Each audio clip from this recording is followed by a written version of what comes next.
Hello dear students, good morning. आप सभी को स्वागत है आप सभी का आपके अपने यूट्यूब चैनल स्टडीएबल पर। तो स्टूडेंट्स, आज हम पढ़ेंगे 10th क्लास का मैथ एनसीईआरटी वाला, और उसमें जो दूसरा चैप्टर है बहुपद पॉलिनोमियल, उसकी जो पहली एक्सरसाइज है एक्सरसाइज नंबर 2.1, उसको सोल्व कर लेंगे आज हम। लेकिन उसको सोल्व करने से पहले एक बार इसका जो बेसिक कॉन्सेप्ट है वो समझ लेते हैं, क्योंकि एक्सरसाइज इतनी इंपॉर्टेंट है, वो भी इंपॉर्टेंट है, लेकिन उसका जो बेसिक है वो भी समझ लेते हैं। थोड़ा सा बेसिक बहुत जरूरी है। एक्सरसाइज तो मुश्किल से 5 मिनट में हो जाएगी सारी। तो चलिए देखते हैं जल्दी से। इसमें पहले बहुपदी देख लेते हैं क्या होता है पोलिनोमियल। एक ऐसा बीजीय व्यंजक एल्जेब्रिक एक्सप्रेशन होता है जिसमें एक या एक से अधिक पद टर्म्स होते हैं। इसमें चर वेरिएबल जैसे x, y के घातांक केवल पूर्ण संख्याएं जैसे 0, 1, 2, 3 डॉट डॉट होते हैं। यह योग, घटाव और गुणा जैसी संक्रियाओं से बनता है, जैसे 3x² + 2x - 5। अब मैं दोबारा से पढ़ रहा हूँ इसको। एक ऐसा बीजीय व्यंजक, बीजीय व्यंजक क्या होता है ये लिख रखी है मैंने इसकी परिभाषा। बीजीय व्यंजक वो होता है कुछ निश्चित चर तथा अचर। अब चर किसे कहते हैं? चर किसे कहते हैं? जैसे A, B, C, T, U, V, X, Y, Z, ये सारे क्या हो गए? चर। तथा अचर, अचर क्या होता है? जैसे 2, -3, √2 और 1/2, ये सब क्या है? अचर। राशियों के योग, अंतर, गुणन, भाग इत्यादि के संयोग से बने पद को बीजीय व्यंजक कहते हैं। जैसे कि मैं आपको लिख के दिखा रहा हूँ, एक बीजीय व्यंजक क्या होता है। जैसे 3x² + 5x, ये क्या हुआ? एक बीजीय व्यंजक। ये अचर से बन रहा है और चर से बन रहा है, और ये कह रहा है इसमें योग, इनका योग हो रहा है। यहाँ पर माइनस का चिन्ह भी आ सकता है, अंतर हो जाएगा। गुणा, इन दोनों की गुणा हो रही है, दोनों चर की भी और अचर की भी। फिर कह रहा है भाग, यहाँ पे शायद हो सकता है 5/2 भी आ जाए तो भाग हो जाएगा। इत्यादि के संयोग से बने, इस सारे के संयोग से बने पद को क्या कहते हैं? बीजीय व्यंजक। अब फिर दोबारा से इस परिभाषा पे आइए। एक ऐसा बीजीय व्यंजक, बीजीय व्यंजक समझ लिया आपने किसे कहते हैं? एल्जेब्रिक एक्सप्रेशन होता है जिसमें एक या एक से अधिक पद टर्म्स होते हैं। जैसे कि यहाँ पे कितने पद है? ये 1, 2, 3, 3 पद हो गए। इसमें 4 भी हो सकते हैं, 5 भी हो सकते हैं, कितने भी हो सकते हैं। इसमें चर वेरिएबल जैसे एक्स, वाई, अभी चर मैंने आपको बताया X, Y, Z, A, B, C, T, U, V, ये सब क्या होते हैं? चर के घातांक केवल पूर्ण संख्याएं जैसे 0, 1, 2, 3। पूर्ण संख्याएं कहने का मतलब यहाँ पे क्या है? जो घातांक होगी, जो घात होगी चर की, वो क्या होगी? माइनस की नहीं होगी, रूट में नहीं होगी और भिन्न में नहीं होगी। जैसे कि 0 होगी, 0 हो सकती है, 1 हो सकती है, 2 हो सकती है, 3, 4 डॉट डॉट ऐसे हो सकती है, होते हैं। यह योग, घटाव और गुणा जैसी संक्रियाओं से बनता है, जैसे 3x² + 2x - 5।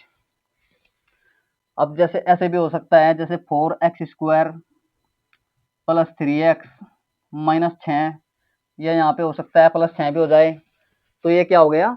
बहुपद हो गया। अब जैसे इसने कहा है ऐसा ही बन रहा है। इसमें योग भी हो रहा है, घटाव भी हो रहा है, गुणा भी हो रही है। इसमें दो अचर की भी और चर की गुणा हो रही है, जैसी संक्रियाओं से बनता है। तो आपने बहुपद समझ लिया किसे कहते हैं, बीजीय व्यंजक समझ लिया आपने किसे कहते हैं। चलिए अब देख लेते हैं बहुपद के प्रकार। बहुपद कितने प्रकार के होते हैं ये देख लेते हैं जल्दी से। तो चलिए स्टूडेंट्स, अब बहुपद के प्रकार देख लेते हैं। बहुपद के प्रकार दो तरीके से होते हैं। जैसे एक तो होता है घात के आधार पर, और दूसरा होता है पदों के आधार पर। घात के आधार पर कितने प्रकार के होते हैं?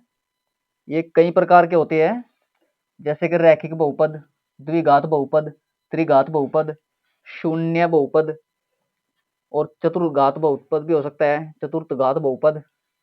और ऐसे हो सकते हैं पदों के आधार पर, एक पदी बहुपद, द्विपद बहुपद, त्रिपद हो जाएगा, एक चतुर्थ पद हो जाएगा।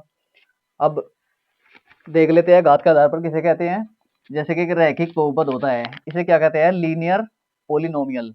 जिस बहुपद की अधिकतम घात 1 होती है, जैसे ax + b इस रूप में होगा, जहां a ≠ 0।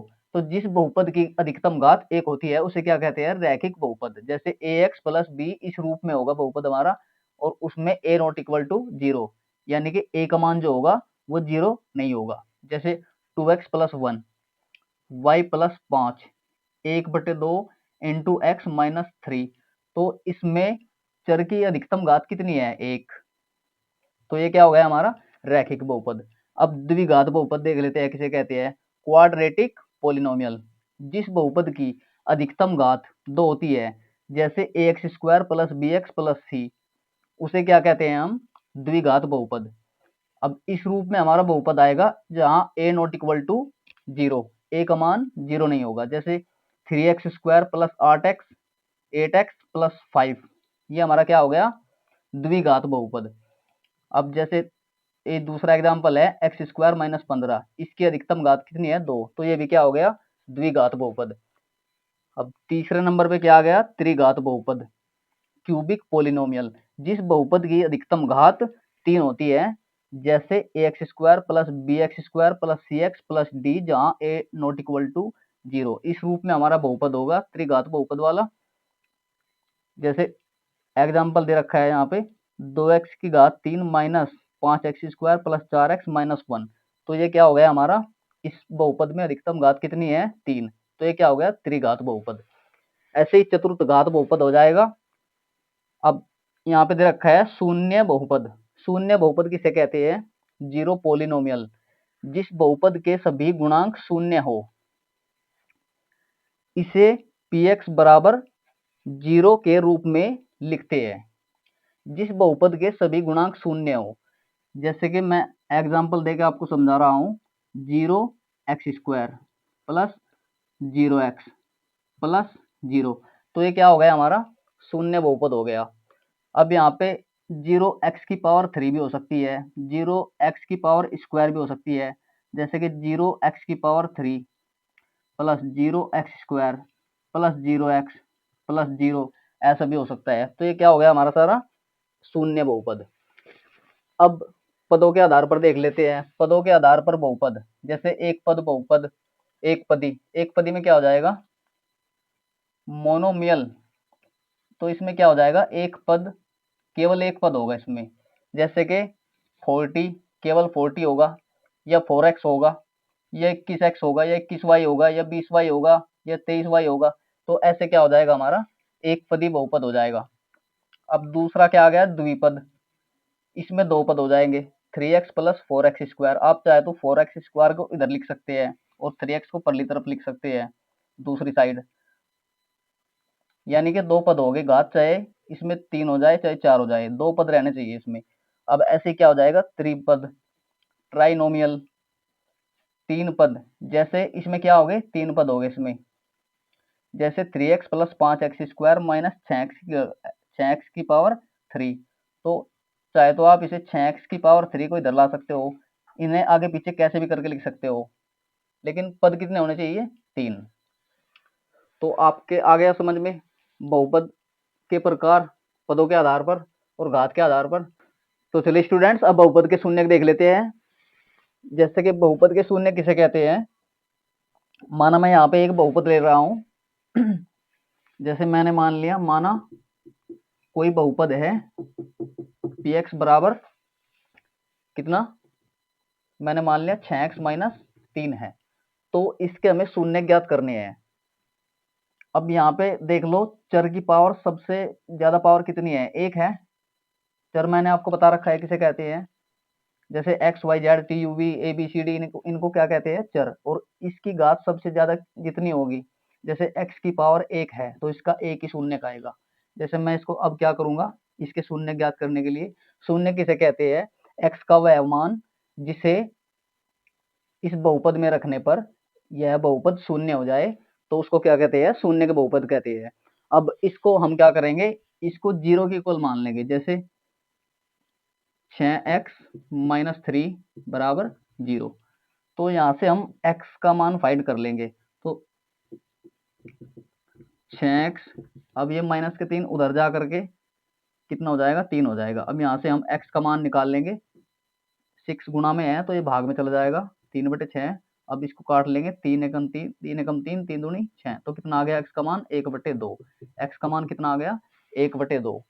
अब इसके हमें शून्य ज्ञात करने हैं, शून्य ज्ञात करने थे हमें इसके, तो उसका शून्य कितना आ गया 1/2 आ गया। मैंने आपको बोला था चर की जो हाईएस्ट घात होगी, अधिकतम घात होगी, इसकी घात कितनी है 1, तो इसका एक ही शून्य आएगा। अब जांच कर लेते हैं, ये हमारा शून्य इसको 0 कर रहा है क्या, इस बहुपद को, तो इसमें रख लेंगे 6 के स्थान पे मैंने कितना रख लिया, वो सॉरी x के स्थान पे कितना रख लिया 1/2। तो उसके बाद क्या है माइनस, फिर क्या है 3, अब 2 से 3 बार कट जाएगा ये, तो 3 - 3 कितना हो गया, 3 से 3 कटेगा, कितना आ गया 0। तो इस शून्य ने इस वाले बहुपद को क्या कर दिया 0, तो ये हमारा सवाल सही है। अब मैं जैसे कि एक एग्जांपल और दे रहा हूं आपको, जैसे एक एग्जांपल मान लेते हैं, जैसे x² - 9। अब इसका हमें शून्य ज्ञात करना है, तो शून्य ज्ञात करने के लिए फिर क्या करेंगे, हम इसको px के इक्वल में मान लेंगे, बराबर 6x माइनस सॉरी x² - 9। अब इसको 0 के इक्वल मान लेंगे, x² - 9 इज इक्वल टू 0। तो x² ये -9 उधर जा करके प्लस का हो जाएगा, तो जब इसका हम यहाँ से वर्ग घटाएंगे तो क्या हो जाएगा, ये 3 आ जाएगा। अब 3 आ जाएगा तो प्लस माइनस में आ गए। अब x के कितने मान आ गए, मैंने आपको कहा था बहुपद में जो हाईएस्ट अधिकतम घात होती है, तो इतने हमारे क्या आते हैं, शून्यक आते हैं, शून्यक। तो अधिकतम घात हमारी कितनी है 2 है, तो हमारे 2 ही शून्यक आ जाएंगे, एक तो आ गया 3, एक आ गया -3। अब इन दोनों को रख के देख लो, दोनों 0 कर देंगे इस बहुपद को। जैसे हमने 3x के स्थान पर 3 रख लिया, इसकी घात कर लगा दी हमने, और फिर कितना है -9, 3 की घात कितनी आ गई 9, 3 का स्क्वायर की घात 9, 3 का स्क्वायर कर लेंगे तो कितना आ जाएगा 9, फिर माइनस है 9, तो 9 से 9 कट गया, कितना आ गया 0। अब चाहे तो आप इसको x का स्थान पर ये दूसरे वाला शून्य रख के देख लो, -3, इसकी घात 2 लगा दी हमने, फिर -9, माइनस की 2 बार गुणा करेंगे तो कितना आ जाएगा प्लस, 3 का स्क्वायर कितना हो जाएगा 3 तिया 9, -9, 9 से 9 कट गया 0। तो ये इसके बहुपद के शून्य हो गए, जांच कर ली हमने इसकी। तो चलिए अब बहुपद की क्या देख लेते हैं, घात देख लेते हैं जल्दी से। चलिए स्टूडेंट्स बहुपद की घात देख लेते हैं अब।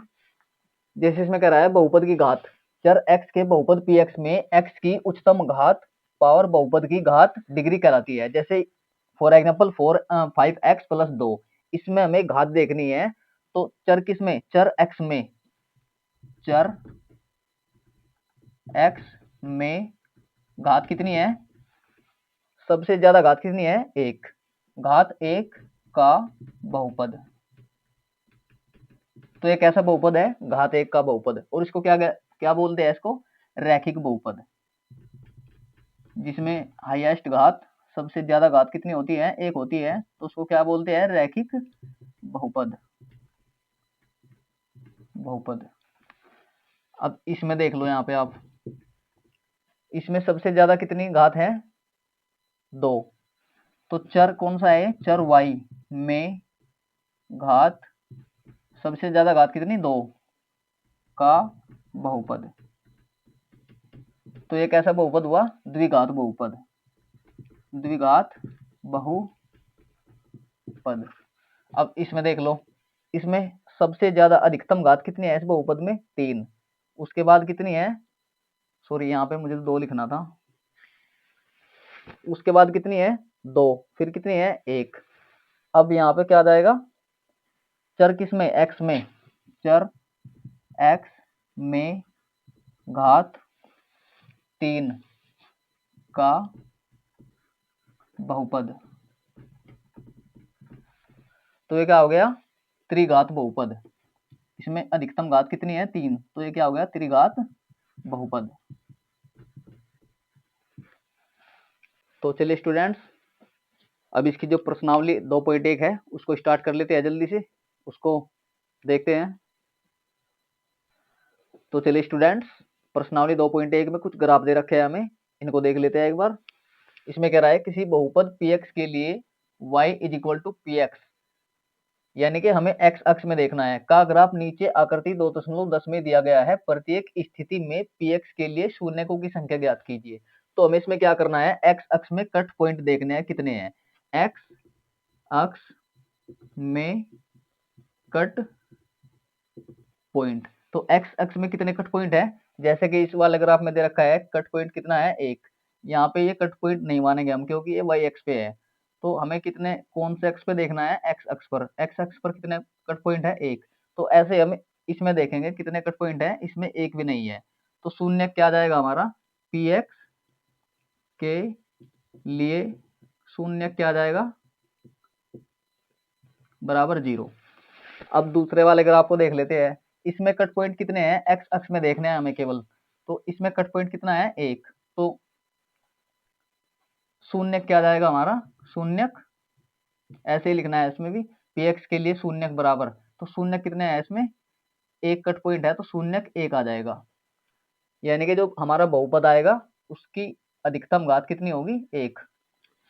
अब इस तीसरे वाले ग्राफ में देख लेते हैं कितने कट पॉइंट है इसमें, एक्स अक्ष पर, एक, दो, तीन। तो इसके शून्य कितने आ जाएंगे, शून्य बराबर 3। ये भी लिखना है आपको, एक्स अक्ष में कट पॉइंट बराबर 3। फिर लिख लेना पी एक्स के लिए शून्य बराबर 3, ऐसे कर लेना है आपको। अब ग्राफ नंबर 4 में आ जाइए। इसमें कितने कट पॉइंट है, एक्स अक्ष पर 2।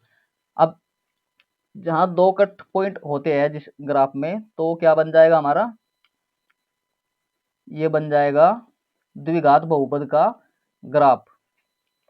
यानी कि इसको क्या बोलेंगे हम, द्विघात बहुपद के ग्राफ को हम क्या बोलते हैं, परवलय, परवलय, यानी कि पैराबोला।